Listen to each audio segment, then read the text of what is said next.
আসসালামু আলাইকুম। সন্ধ্যার নাস্তায় বাসার সবার জন্য গরম গরম সিঙ্গারা বানিয়েছি। এত টেস্টি হয়েছে, একদম পারফেক্ট দোকানের মতো। প্রতিদিন সন্ধ্যা হলে মনের মধ্যে শুধু খাই খাই করে। বাহির থেকে পেঁয়াজু সিঙ্গারা এনে খেতে হয়, তাই ভাবলাম আজকে আর বাহির থেকে কিছু আনবো না, বাসাতেই সিঙ্গারা বানাবো। তো যেই বলা সেই কাজ। আগে আমি ডোটা বানিয়ে রাখতেছি। ময়দা নিছি, একটু লবণ ও একটু তেল একসাথে নিয়ে আমি ভালোভাবে মিক্স করে নিছি। সন্ধ্যার সময়টা খুব ক্ষুধা লেগে যায়, আর এই সময়টা ভাত খেয়ে নিলে তখন মাঝরাতে আবার ক্ষুধা লাগে। মানে কি একটা ঝামেলা বলো তো। তাই সবসময় এইরকম হালকা কিছু স্ন্যাক্স বা নাস্তা করে নিলে ভালো হয়। আজকে বাড়িতেই সিঙ্গারা বানাচ্ছি। এইটুকু ময়দা দিয়ে আমার 10টার মতো সিঙ্গারা বানানো যাবে। দোকানে তো একটা সিঙ্গারার দাম 5 টাকা। আমি এইটুকু ময়দা দিয়ে 10-12টা সিঙ্গারা বানিয়ে ফেলবো। এবার ডোটাকে রেস্টে দিয়ে দিলাম। এখন আমি পুরের জন্য আলু পেঁয়াজ সুন্দর করে ছিলে নিচ্ছি।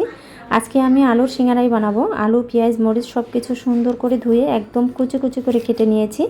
আর এখন আলুর পুরটা বানিয়ে নেব। কড়াইয়ের মধ্যে একটু তেল গরম করে তার মধ্যে দিয়ে দেব পেঁয়াজ কুচি, একটু গরম মশলা, বাটা মশলা, গুঁড়ো মশলা, লবণ। মশলা কষাতে যা যা লাগে সব কিছু আমি ইউজ করলাম। অল্প একটু পানি দিয়ে ভালোভাবে কষিয়ে নিলাম। মশলাটা ভালোভাবে কষিয়ে তার মধ্যে কিউব করে কেটে রাখা আলুগুলো দিয়ে দিলাম। আলুগুলোকে আরও একবার সুন্দর করে কষিয়ে পানি দিয়ে সিদ্ধ করে নেব কিছুক্ষণ। সবশেষে একটু কাঁচামরিচ, একটু পেঁয়াজ কুচি আর একটু জিরার গুঁড়ো দিয়ে দেব। এই তো আমার পুরটা রেডি হয়ে গেছে। পুরটা খুব সহজেই বানিয়ে ফেললাম। এখন শুধু সিঙ্গারাগুলো বানিয়ে রাখবো। আমি ছোট ছোট করে লেচি কেটে এভাবে রেখে দিছি, আর সবগুলো এভাবে গোল করে লম্বা করে সিঙ্গারা বানিয়ে নেব। একটা লেচি থেকে 2টা সিঙ্গারা হবে। মাঝখানে আমি কেটে নিলাম। খুবই সহজে সিঙ্গারাটা বানিয়ে ফেলবো এবার। এখন সুন্দর করে এভাবে কোণাকৃতি করে এভাবে লাগিয়ে নেব। একবার দেখলে তোমরাও পারবে। এটা বানানো সহজ, কিন্তু প্রথম বানিয়েছি তো এই জন্য একটু দ্বিধায় আছি।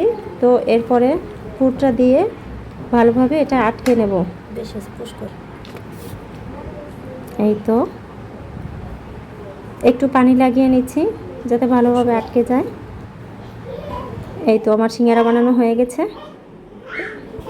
তো এবার আমি সবগুলো সিঙ্গারা এভাবে বানিয়ে নিচ্ছি। প্রথম বানিয়েছি, যা হয়েছে আলহামদুলিল্লাহ।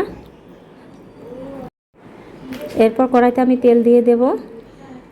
তেলটা মিডিয়াম আঁচে গরম করে নেব। গরম করার পরে এটার ভিতরে একটা একটা করে আমি সিঙ্গারা দেব।